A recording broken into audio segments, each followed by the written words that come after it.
Praise the lord, hallelujah. प्रभु के नाम में सभी बहन भाइयों को जय मसीह की। और परमेश्वर में आप सब लोग कैसे हैं? हम विश्वास करते आप लोग अच्छे होंगे और स्वस्थ होंगे और परमेश्वर ने आप सबको संभाला होगा, इसलिए परमेश्वर का बहुत बहुत धन्यवाद।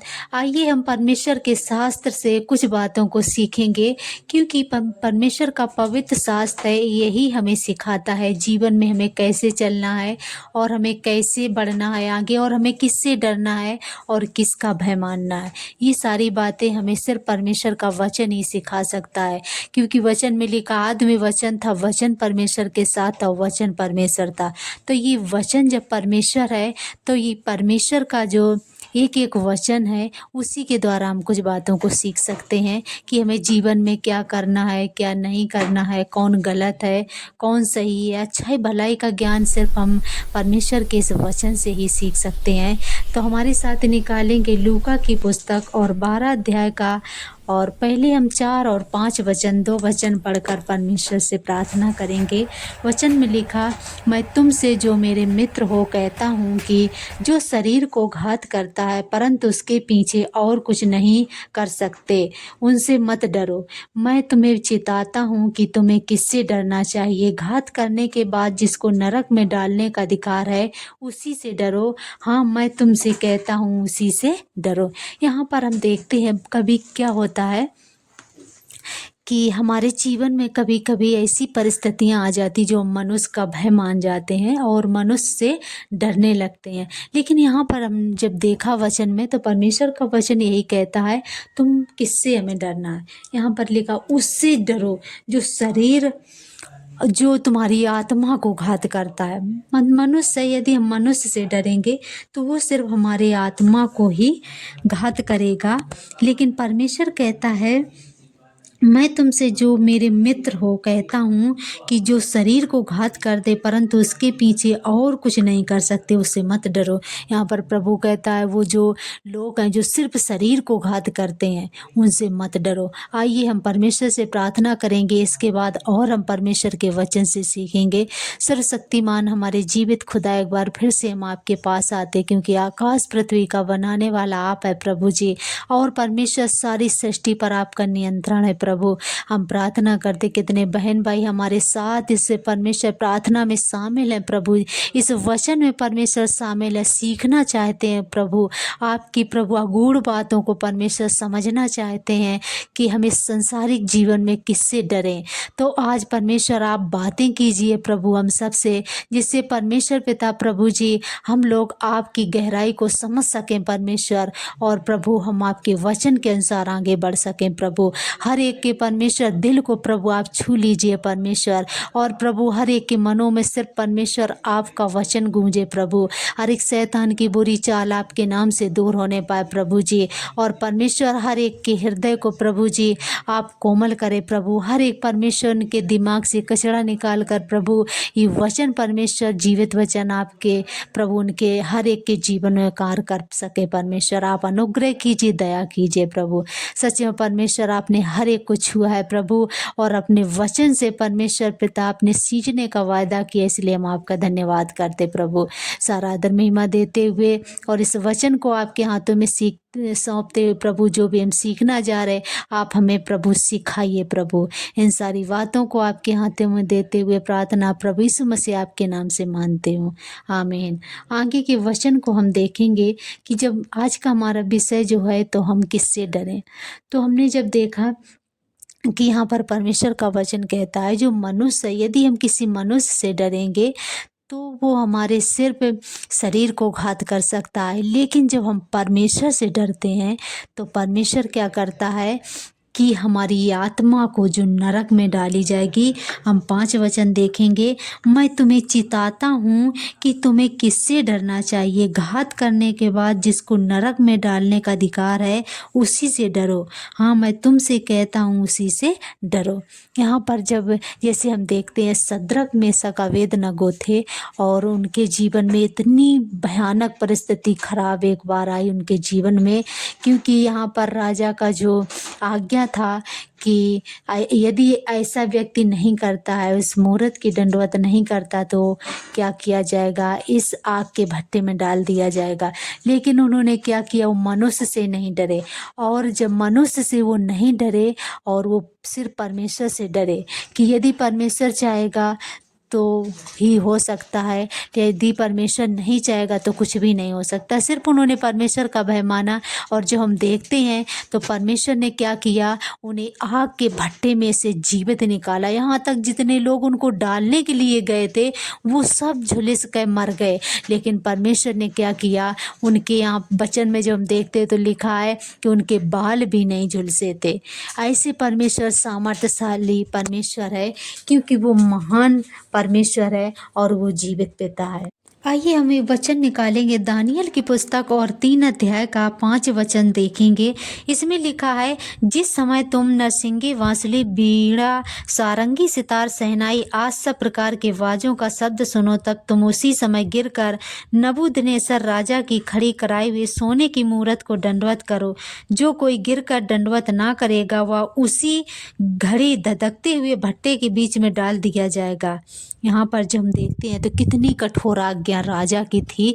वो मनुष्य था और उसकी कितनी कठोर आज्ञा यहाँ पर निकल के आती है कि यदि कोई भी उसे दंडवत नहीं करेगा तो क्या होगा कि उस धधकते हुए भट्टे में डाल दिया जाएगा। लेकिन जब यहाँ पर हम देखते हैं, इसी का 8 वचन में लिखा है, उसी समय कई एक कसदी पुरुष राजा के पास गए और कपट से यहूदियों की चुगली खाई। वे नबूकदनेस्सर राजा से कहने लगे, हे राजा, तू चिरंजीवी रहे। हे राजा, तूने तो यह आज्ञा दी है कि जो मनुष्य नरसिंगी, बांसुरी, बीड़ा, सारंगी, सितार, शहनाई आदि सब प्रकार के बाजों का शब्द सुने वह गिरकर सोने की मूरत को दंडवत करे, और जो कोई गिरकर दंडवत ना करे वह धधकते हुए भट्टे के बीच में डाल दिया जाए। देख, सद्रक, मेशक और अबेदनगो नामक कुछ यहूदी पुरुष हैं जिन्हें तूने बेबीलोन के प्रांत के कार के ऊपर नियुक्त किया है। उन पुरुषों ने, हे राजा, तेरी आज्ञा की कुछ चिंता नहीं की। वे तेरे देवता की उपासना नहीं करते और जो सोने की मूरत तूने खड़ी कराई उसकी दंडवत नहीं करते। यहाँ पर जो हम देखते हैं कि कैसे लोग राजा के पास जाते हैं और चुगली करने लगते हैं। ऐसे हर एक जगह कुछ ना कुछ लोग ऐसे होते हैं संसार में कि वे लोग दूसरे की चुगली करते। जब यहाँ पर राजा ने क्या किया, सद्रक, मेशक, अबेदनगो को ऊंचा पद दे दिया, तब वे लोग उनसे घृणा करने लगे और उन्हें राजा कुछ ना कुछ उनकी चुगली खाने लगे। और उन्होंने योजना बनाई कैसे इनको फंसाना है, क्योंकि वो जानते थे कि मूर्ति पूजा नहीं करते, इसलिए उनको सिर्फ एक ही रास्ता मिला कि ऐसे इनको हम फंसवा सकते हैं। और उन्होंने एक योजना बनाई और राजा से कह के एक मूर्त को बनवाया और फिर उसकी दंडवत करने को कहा राजा ने कि जो कोई नहीं करेगा उसे वो आग के भट्टे में डाल दिया जाएगा। लेकिन फिर यहाँ पर जब उन्होंने परमेश्वर का भय माना और मनुष्य का नहीं भय माना, तब क्या होता है कि जब वो लोग उस चुगली खाते हैं, क्योंकि इस भी सिर्फ परमेश्वर पर भरोसा करते थे और प्रभु पर आस्था रखते थे।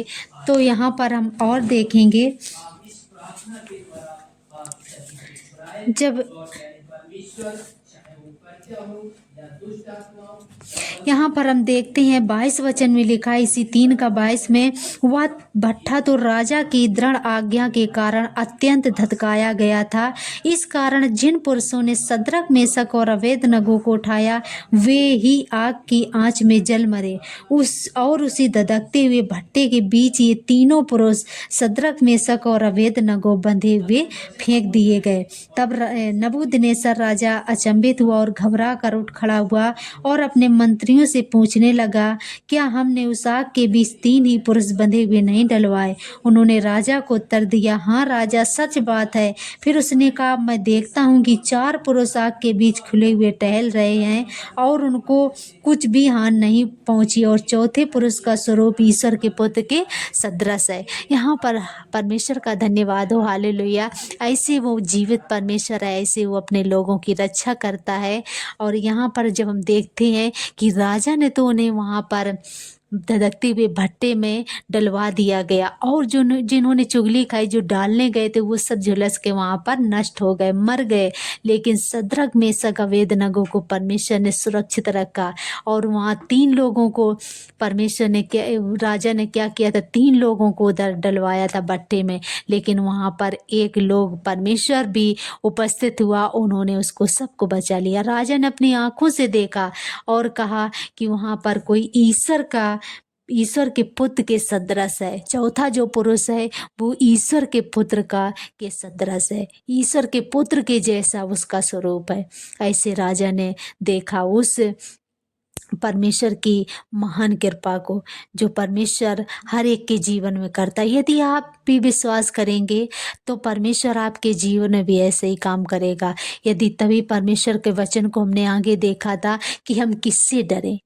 यहाँ पर जो हम देखते हैं, उसने राजा का भय नहीं माना, क्योंकि मनुष्य सिर्फ हमारे शरीर को घात कर सकता है, लेकिन परमेश्वर है वो हमारे शरीर और आत्मा दोनों को घात करता है। तो हमें सिर्फ परमेश्वर पर डरना, उसी का भय मानकर जब हम आगे बढ़ेंगे तो परमेश्वर हमारे हर एक कामों में आशीष करेगा। कभी क्या होता है, बहुत सारे लोग ऐसा दोष लगाते हैं कि परमेश्वर में हम बहुत दिन से आए, लेकिन हमारे जीवन में कोई भी प्रतिफल नहीं हुआ। मेरे प्रिय बहन भाइयों, यदि आप परमेश्वर के जीवन को संपूर्ण मन से और परमेश्वर पर आस्था रखते हैं, विश्वास करते हैं, तो ऐसा हो नहीं सकता। परमेश्वर देर से देगा, लेकिन आपको देगा जरूर, क्योंकि परमेश्वर का एक एक वचन सच्चा है और वो अपने वायदे को कभी नहीं बोलता। तो परमेश्वर का धन्यवाद हो, आज हमने वचन से सीखा कि हम किससे डरें। यदि हम परमेश्वर से डरेंगे तो हमारा आत्मा, हमारा शरीर दोनों सेफ रहेंगे, क्योंकि परमेश्वर अपने लोगों को कभी नहीं छोड़ता। वचन में लिखा है, प्रभु हमारी परीक्षा तो करता है, लेकिन वो हमारे सहने से बाहर कभी हमें परीक्षा में नहीं पड़ने देता। तो परमेश्वर का धन्यवाद हो। प्रभु इस वचन से आप सबको आशीष दे और परमेश्वर को महिमा मिले। आइए हम परमेश्वर के सम्मुख चलेंगे। यदि किसी के जीवन में बहुत सारी समस्याएं, अभी तक उन्हें उस समस्या से छुटकारा नहीं मिला, तो आज हम प्रार्थना करेंगे, जैसे शद्रक मेशक अबेदनगो ने प्रार्थना किया था और विश्वास के साथ मांगा था, परमेश्वर ने उन्हें जीवन दिया। ऐसे हम लोग भी प्रार्थना करेंगे। जब आपका भय मानेंगे, आपसे डरेंगे, तो परमेश्वर जरूर आपको देगा। तो आइए हमारे साथ परमेश्वर के सामने डरते और थरथराते हुए प्रभु से मांगेंगे और परमेश्वर आपकी हर एक ज़रूरतों को पूरा करेगा। सर्वशक्तिमान हमारे जीवित खुदा, एक बार फिर से हम आपके पास आते प्रभु। कितने बहन भाई आज संकट में है, दुख में है प्रभु, क्लेश में है परमेश्वर। उनके प्रभु जी जीवन में नाना प्रकार की समस्याएं हैं प्रभु, वो दुखों को उठा रहे प्यारे परमेश्वर।